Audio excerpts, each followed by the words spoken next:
What's up, guys? Zeus here with another video. Quick reminder, if you do love what you're watching, don't forget to like, comment, and subscribe to the channel if you want to see more of me and my content. Now, before the video starts, I do want to say that about 60% of you that watch my videos aren't subscribed. So if you're new here, if you wanna just hit that subscribe button and join the Zeus family, get to know me more, it would be an amazing deal, because I can tell you this, right? If you subscribe, I'll be your friend in a sort of like parasocial way. It'll be, something along the lines of this every time I make a video. Yo, is that you, loyal viewer? Thank you for supporting me. I love you, bro. I always got your back. Just know that. I love you. Just know that I love you. And also, I'll carry all of your rank matches. I will rank with you every single day, all 3 sessions. I will not go to school. I will not eat. I will not drink water. It'll just be ranking with you in IDV. That's all it will be. So you should definitely press that subscribe button. Thank you, thank you. Now, with all of that being stated, as you can tell by the title, this is a nightmare guide. Yeah, honestly, this is kind of funny, the fact that this guide is coming out before the Vio guide, which I kind of have gone noisy about, but we don't talk about it. Anyways, so, yeah, this is my nightmare guide. As some of you may know, for those of you that don't know, I am an ex, top nightmare. I was top nightmare when he originally came out. So back when he was fresh on the market, people were learning him. People were like, oh no, he's bad, etc. So I am an ex-top nightmare. And I'm making this nightmare guide because recently I've seen a spike in nightmare players, and I want to, motivate more people to play nightmare, because me personally, as crappy as the hunter can be, I really do enjoy playing the hunter. He's a fun hunter. He's like, think of Joseph, except without wasting 15 minutes of your time. That's how I see him. So instantly that makes him fun, because now it's about using your brain power, except you don't waste 15 minutes of your life. So in this first part of the guide, we are going to go over the persona build. So for this persona build right here, as you can see, I have confined space, I have detention with 2 in berserker and 1 stack in wanted order. Now, the reason for the stack in wanted order is because obviously when you get that person down, eventually you'll be able to gamble on a 1 in 3 chance of getting onto the rescuer. If you get on that rescuer, that means then you can throw a crow, and then after that potentially catch up to the rescuer, cut the rescuer off, hit them, and then teleport back to wherever the rescuer is and instantly get a double hit. Having wanted order and it luckily getting on the rescuer, as luck based as that is, it's a very clutch play, because it automatically requires a double rescue almost, unless you're a merc. Other than that, it pretty much almost requires a double rescue. Now, berserker is there because, who doesn't love good old 20% increase in attack recovery speed when somebody's on chair, allows you to recover faster, allows you to continue the chase after somebody gets down. Tinnitus, this is a trait that every hunter should have. Tinnitus, no matter what, outside of this guide, this is a trait that everyone should have. Just because, unless you're feasted, then I guess, okay, sure, why not? But other than that, tinnitus is a good trait, just so that way then get notified of when a survivor's around the area. Detention, we all know, good old detention, we love it. Nice old 120 seconds of making everything one shot. And then confined space, once again, able to prevent looping, because as a nightmare, if you get looped, you will lose. Looping is this man's kryptonite. Like, it is the hardcore kryptonite. It is so bad if you get looped. So I bring confined space, just like, no looping. I'm done with looping. I would say the only other build I would run is maybe taking out 1 stack in berserker and then putting it into hunt, just because, as we all know, hunt gives him that movement speed if he's not chasing. And we know, as a nightmare, typically speaking, when you are stalking, you are just walking around waiting for the perfect moment to actually jump to hit the survivor, because we all know how nightmare works, where if he jumps and there's a wall in the direction of the survivor, he will only auto target that survivor. So if the survivor is behind the wall, then the nightmare is going to run into a wall. So typically you're playing passive, waiting for the right moment to just jump. So hunt is a good way to increase that process, because after a while, you know, you get that speed boost, so that way then you start running around faster and eventually catch up to the survivor faster and force them to do something that they don't want to do because of the fact that you have hunt.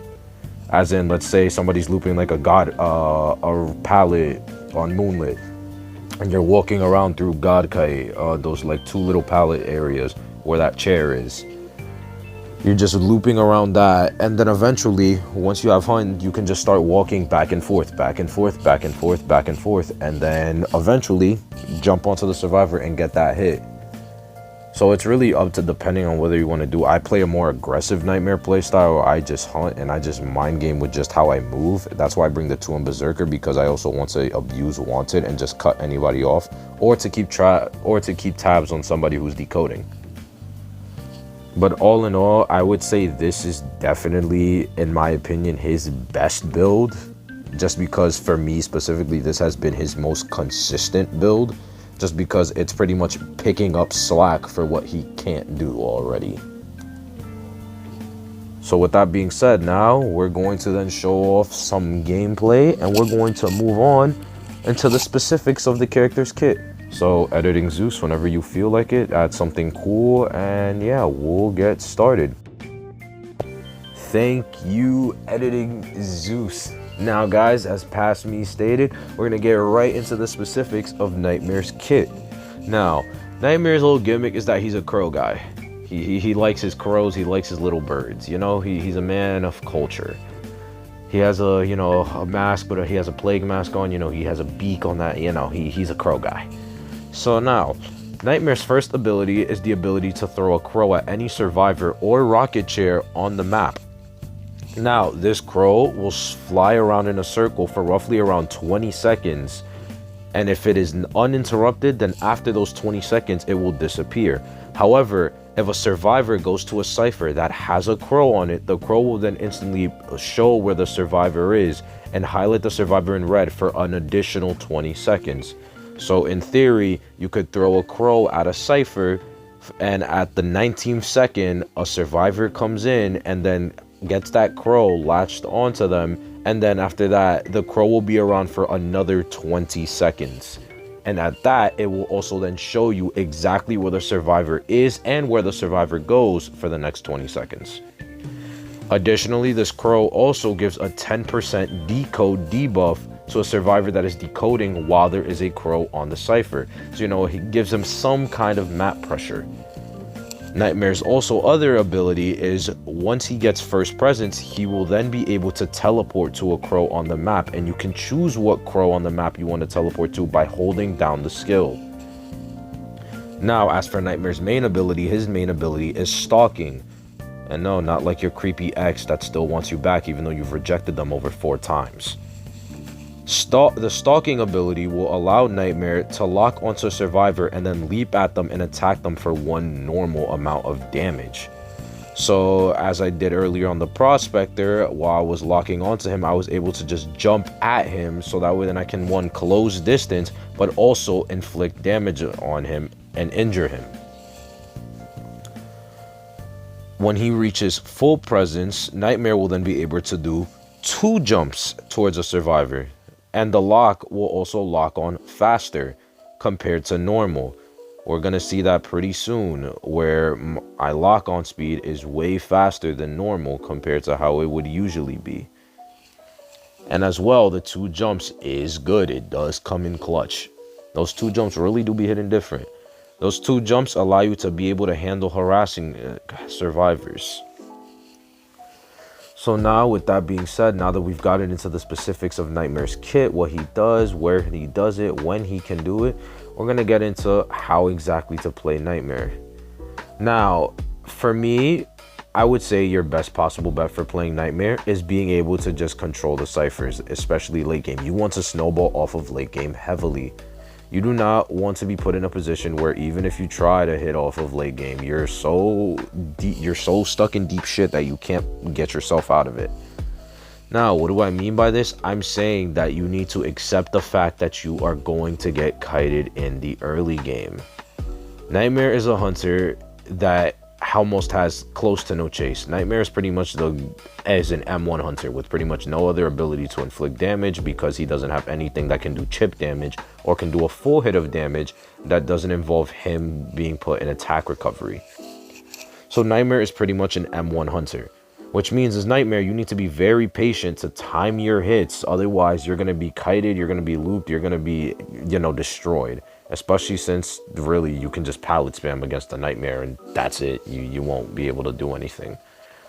So Nightmare is really a hunter where you're going to get kited in the early game, but you have to accept that in order to play him. So you cannot let being kited in the early game get you frustrated for the most part, because obviously, none of us wants to get kited. Second piece of advice is to always use your crows. Your crows are what are going to make you win. You cannot just play Nightmare and not use your crows, because your crows are what give you the information. They're like peepers. They give a decode debuff. They tell you where the survivors are. They have a range that, they can see through. You have to make sure that you use your crows. Your crows are your literal only way to keep track of survivors and to control the surrounding map. On the following, though, once you get that first presence ability, that's when Nightmare really starts to show off his stuff, because now Nightmare is able to freely move across the map. Now the teleport has a cooldown of about 50 seconds, and you can throw a crow every 20 seconds. So that means you can throw about 2 crows per 1 teleport. Let's keep this in mind. With 2 crows in the late game that you can teleport to, you will then be able to have 1 crow at a cipher or at a chair just watching there as a scout, while you have another crow doing an entirely completely different task. This will make it way easier for you to manage ciphers in the late game. So you must always use your crows. These crows are the only things that you have. After knowing how to use your crows, like I just stated, you can use your crows. You can use 1 teleport per every 2 crows. Sometimes it can even be 3 crows, depending on whether a survivor picks up a crow or not. So at his best, you can have 3 different crows, all controlling 3 different parts of the map. 1 at a cipher, 1 at a chair, another one at a different cipher. It's very scary what he can do when put in a good position. After his crows, we're going to move on to his chase. You have to be selective on who you chase. As a Nightmare, you cannot just choose to randomly chase a survivor. And obviously that logic applies towards most hunters, but for Nightmare especially, you cannot just randomly chase a survivor and pray. I know sometimes, you see like a Ripper chase a forward and hey, it actually worked out because I fucked him out of his football. So what ended up happening was that he died anyway. But you need to make sure that you do not chase a target that you cannot chase, or you don't chase a target with high kite potential to destroy you.